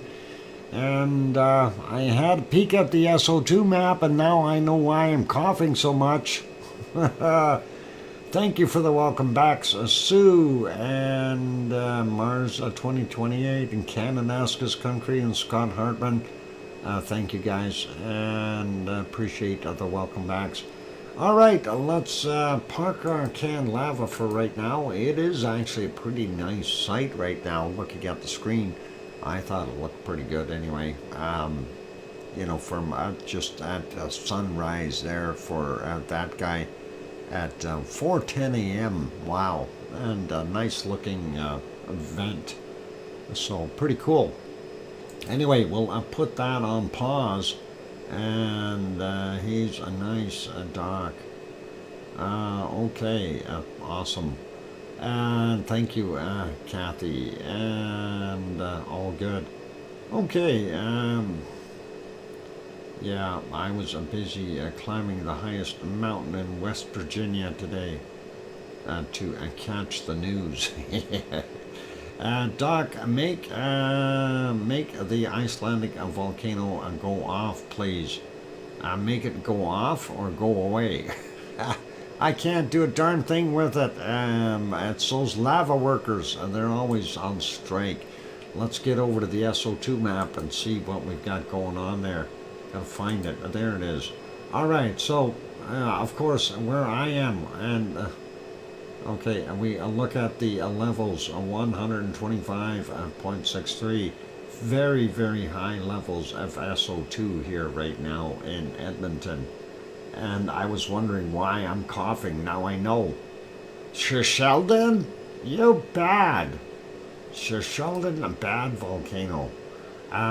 Yeah, this is from Sheldon, and this was what it dumped out there yesterday that didn't get caught up. Yeah, I think it's eruption. Eruption is what you want to type in there, Sue. Not just erupt, but eruption. And all good. So exclamation eruption. We've been working on Katla all week, Daniel. Yeah, we're hoping. And there it worked. Eruption. And input understood. Update on Siggy's lava workers have gone into hiding. Union lava workers are demanding more pay as usual. Updates as they come. Wow, I hate those lava workers. Always busy doing things. Anyway, let's get at what we got here. So, Kamchatka Peninsula. We've got a Shivelush and, what is it? Kurimsky, Bezimiani, and, what is it? Matnovsky and Kurimsky and Ibiko, and down here on the bottom. All that is getting over here, but it's being wiped out by this very, very kind weather system, and that's drawing in all that SO2 from them, and I'm happy to see that. But the residual stuff is kind of slipping by. Now, this big F. Anyway, that came from here, from this guy, okay? And that's where it's from. And that is what came from Sheldon. And that, of course, is all the way over here in Alberta, and it's making our skies yucky again. Licorice, anyone? Yeah, I'd like one. Anyway, that's what we're seeing. So, lots of SO2 coming in through Alaska and British Columbia, and the northern part, and Alberta. And we're getting nailed. And of course, then we see the Yukon, Northwest Territories, and none of it, they still have a lot of that residual material going through. Eastern portions like Saskatchewan, they haven't been hit yet, but we are seeing Manitoba and Saskatchewan a little bit clearer, as well as northern Ontario. And southern Ontario still has a little bit of extra stuff here. I don't know if that's actually blowing up from the south, and that may be from the US a little bit. But those aren't super high levels, not going to worry about that. And going up here, St. Lawrence Seaway, we see the most of Quebec isn't so bad, and looks like we still see a fair amount though in Labrador as well as Newfoundland. Not so heavy in Nova Scotia or PEI or New Brunswick. Eastern United States, not that bad, all things considered. And we are starting to see a little bit of less SO2 in that region. Florida looking pretty pristine again. And most of the western portion of the United States, not bad levels at all. So they've got good clean air, not like up here in Canada. Everything, well, this circulation that we've got sitting here in the Gulf of Mexico is causing that circulation. So the stuff from Popocatépetl in Mexico City is kind of just going into the northern portions of Mexico, which is probably good, and keeping it there. And then looking at what we see here, a lot of pluming coming off of Reventador, no, hang on, Nevado del Ruiz, not Reventador. Reventador is down here somewhere. Nevado del Ruiz is doing its thing. And we've got a circulation here right in the corner by Colombia and Panama. So we're seeing that kind of get stuck in here, holding it in place. Pretty awesome. And looking at South America, we know Ubanas as well as Sabancaya are both working to make that plume.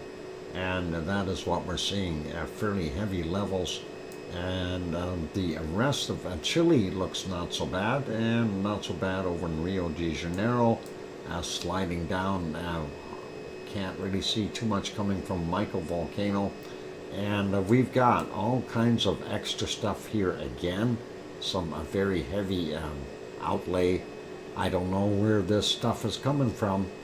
No idea. SO2 from somewhere. Going over and looking here though, White Isle Volcano, we got a little bit more deeper color today, so it either didn't have any wind to blow it away, or we've got just higher levels coming out of the volcano. We do see this big circulation off of Tasmania, so hard to tell what's actually coming from the refinery here, but that other residual stuff from somewhere got blown in there. And of course the coking plants north of Sydney. Tofua up here, looks like to the south of them they've got a weather system developing there too, but you can see that plume there, not too bad. Yasur, Gawa, Eoba, all in Vanuatu, not that bad. Same thing goes for over here in Papua New Guinea. And what's his name there? Boy. Anyway, Samaru is over here. I'm trying to think of which Luotolak. What's Luotolak called? Never mind. Don't worry about it. We see it. It's coming off of there. Yeah, but Sioux, they actually have a K at the end of that word. Luotolak. I don't know why everybody types it Luotolo. There's a K at the end. I have yet to figure that out. Maybe that's Indonesian or something with the K. I have no idea. Anyway, very heavy in this area, and that's from our wonderful Samaru. And not so bad around here. Merapi doing its thing, and looks like most of that is going to the north. That's also people pollution. And then we take a look at this area here. There's Jakarta, heavy population, but also there's a Krakatau, and I don't know how much is coming out of either. So we'll see what happens, but that's pretty normal. And also Dempo is in that area as well. And over here we've got Currency and Marapi creating that little plume into the ocean. And the Sinabung up here are doing its thing, so that's kind of where we're at there for Indonesia, except for over here, Ibu and Dakono, and that's on Halmahera Island. Of course, they're going to do their thing all they want. They're big and strong, and they have puff flats, and there is a Mayon, and on the Luzon Island, it's got its own little plume, all cool. And then you have a Taal volcano over here, and of course Manila, and they kind of combine up and create a great big cloud here of SO2. Stroganoff, I will what in between dust mites. Stroganoff, I will is it cook some in between dust mites? Don't have dust mites, you don't want them. There's the islands out here in Japan. These are not the ones where the quakes were. If the quakes were in here, and we're not seeing any extra SO2, what the heck is going on? Let's just pause here for a second. That storm, I thought it was going to go north. It's actually gone south. And continuing on here at the southern end of Taiwan. I bet you that's not good for them. It's messing up Taiwan. Let's take a look here, though. It is known by either name, Luotolo or Luotolak. Awesome. Okay, well, I thought though the Indonesian name had a K at the end. That's why I was just kind of mentioning that. Anyway, Suwanoshijima is responsible for that area. And then when we look here, we see Sakurajima is definitely putting out a bunch. And let's see what ASO is doing. Hardly anything in comparison to yesterday. And ASO is, of course, up there. And moving up, we'll take a look at Tokyo. Tokyo fairly heavy today. Asama, not so much. So, yep, we'll blame it on Tokyo. People pollution. And getting back up to the Kamchatka Peninsula, pretty normal there. And then, of course, up in the northern parts, they've got some of that residual stuff floating around. So I got a no-see-em in here. I've been swatting at it, trying to make sure I don't hit my Pepsi when I go swatting. I haven't got him yet. He's quick, and he's very, very nasty. Anyway, yeah, I'm just looking up in the northern Russian areas here. That's that stuff from this guy over here, from Shisheldon, and that's still floating around. And here we see what India has. They're kind of a moderate levels, and it looks like they've got a storm right here on the Bangladesh border, and it looks like that's where the higher SO2 is. So hopefully that will get some rain and squish that SO2. And South Africa doing its thing down here, and still continuing fairly heavy too. And then when we take a look here at the Democratic Republic of the Congo, Nyamuragira and Nyiragongo, Goma 1 and 2, they're doing their thing. There's also some coking plants in the area. Harder to tell today what's going on because of the extra pollution, but this area does have Urta Ale in it, and we do see the pollution coming in from Saudi Arabia.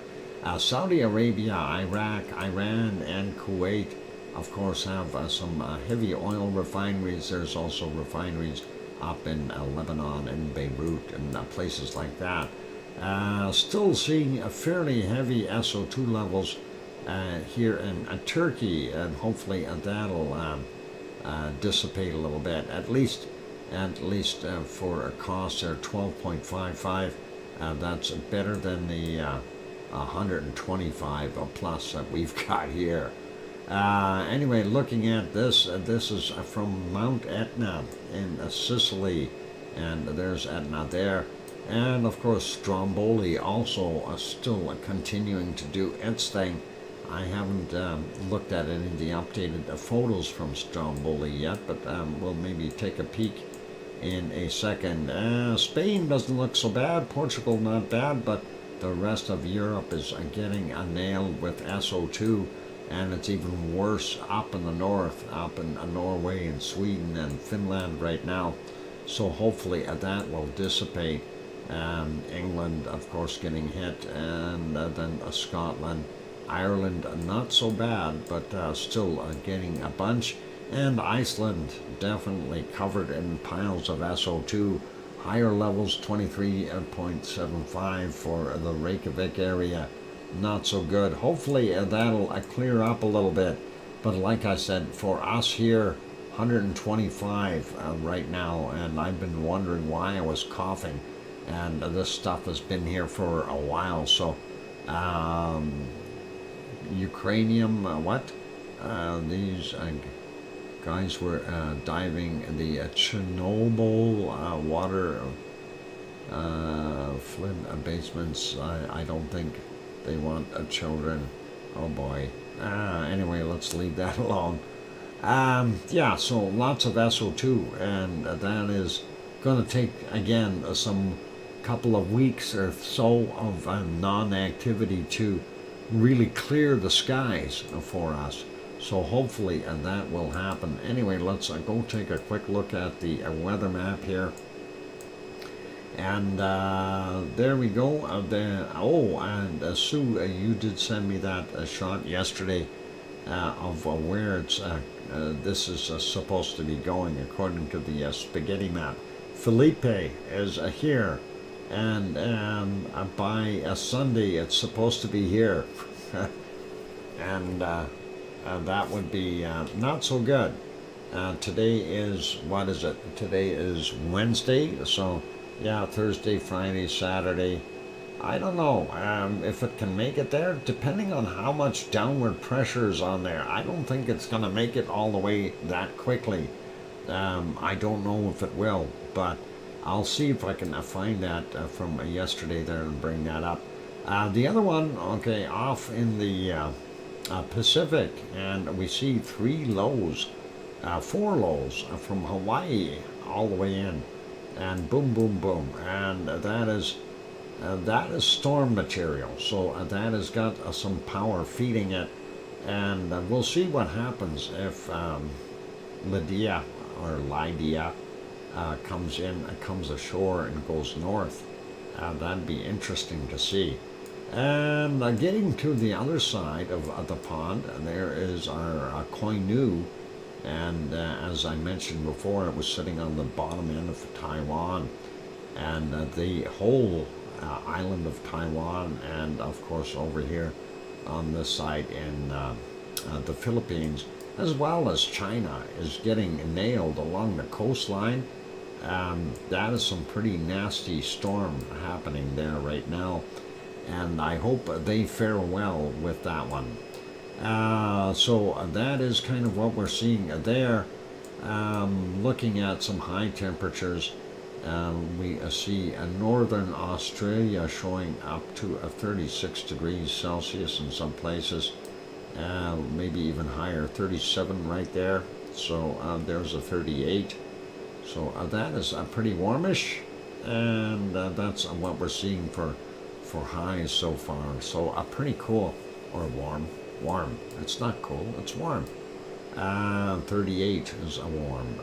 34, 35 in the Sahara, and looks like not quite as warm as what we've seen there in northern Australia.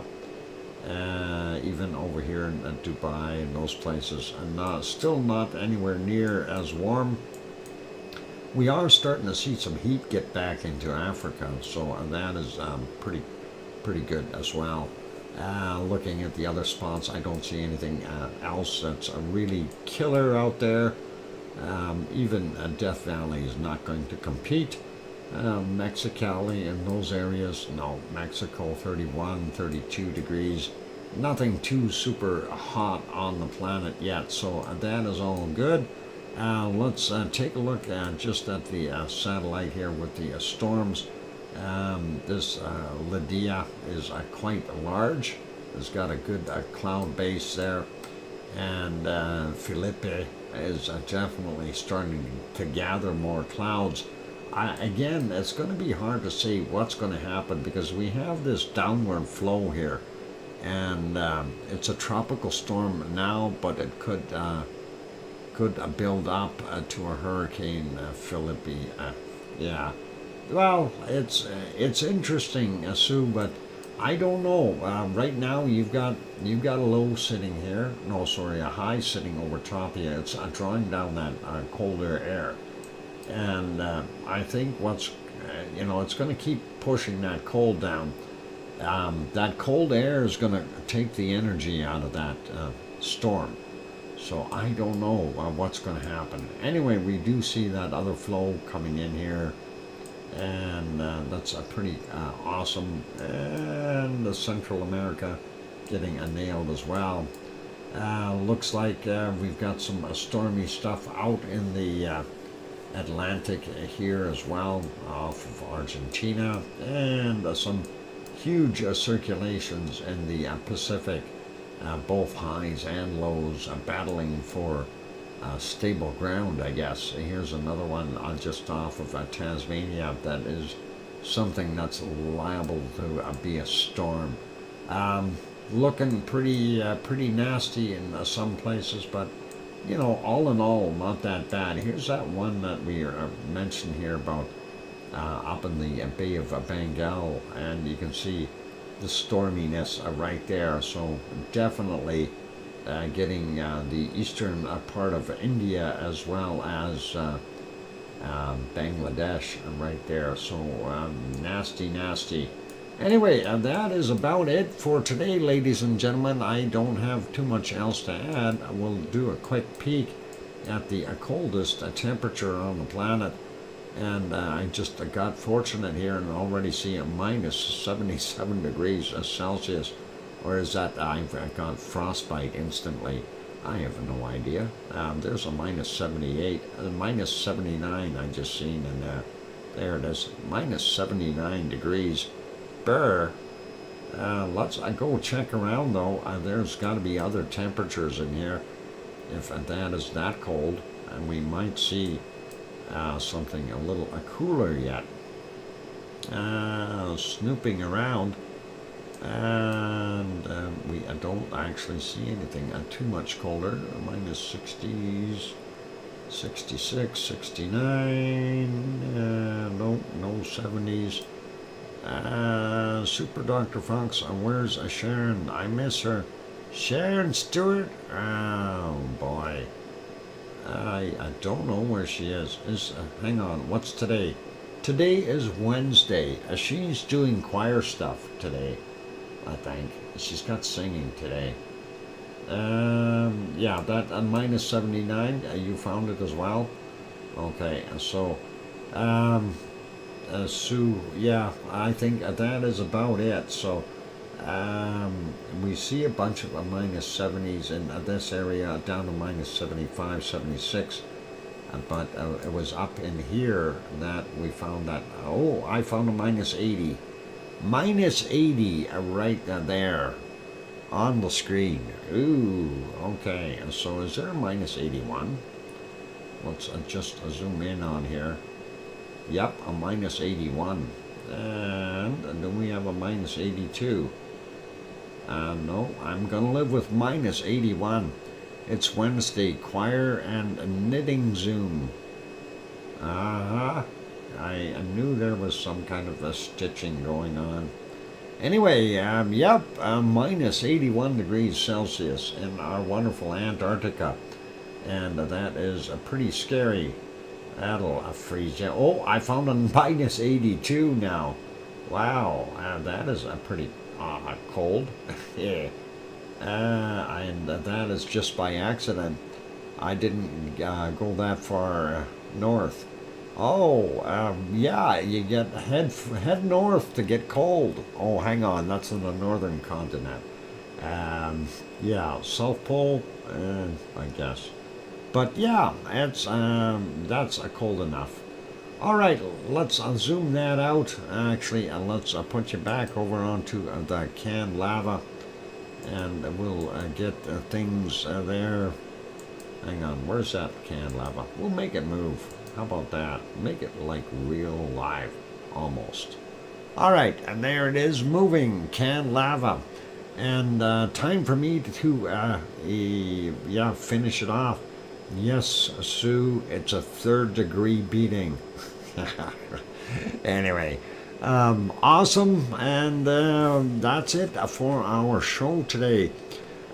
Throwing out a big, wonderful thank you to our gift givers and chatters, super chatters. Linda Schoof, thank you very kindly for your super chat. Scott Hartman, thank you for gifting that 10 pack. Yvonne Kunkel, thank you for gifting that super chat. And Matt and Jen Butzer, thank you for gifting that one membership as well. Awesome. And we'll thank every one of you for that, because that is really good. Helps out the stream a whole bunch. Thank you, Grandma B, for being here. I spend more time watching a stream on a TV than I do anything else. Well, hey, you know, it's worth it, and I think it's a neat way to spend time. It really is. And it is something that is, you know, educational, keeps you up to date with what the planet is doing. Now, I was going to bring something up. What did I forget to bring up? Oh, that storm from yesterday. I was going to put that on the screen, the spaghetti model. Okay, let me see if I can get that in there. And there we go. We'll put it right there. Spaghetti model coming up, and we'll show that. So this is where they think what's his name is going, Felipe. He's down here now, and they figure he's going to come up there, so kind of land in the same place that our last storm was in. And I don't know, you know, because we're seeing so much downward current here. I don't know if that's going to maybe push it in a little bit more yet, and then maybe we'll get a different landfall. But again, too early for me to tell, and it is one of those things. Anyway, thanks, Sue, for sending that one in. Just I figured I'd throw that out and show you guys. So all good. Let's put it back on our canned lava right there and wrap it up. So thank you everyone for being here. A big thank you to Sue for her volcano reports and the extra maps and so on. Same track as Hurricane Lee. Yep, about the same, I guess. Looks like they will have an awful weekend. I hope Sue gets her a chance in to still travel a little bit. Saturday should be all right, but Sunday might not be so nice. Anyway, big thanks everyone for being here today. And of course, our wonderful lava family, we appreciate each and every one of you. So I'm glad that you're here. Please remember, tomorrow we'll be on regular times. So VolcanoX gives you the times there. Wrap it up with a big bow. I'd love to. A bowl of lava. That would be really cool. All right.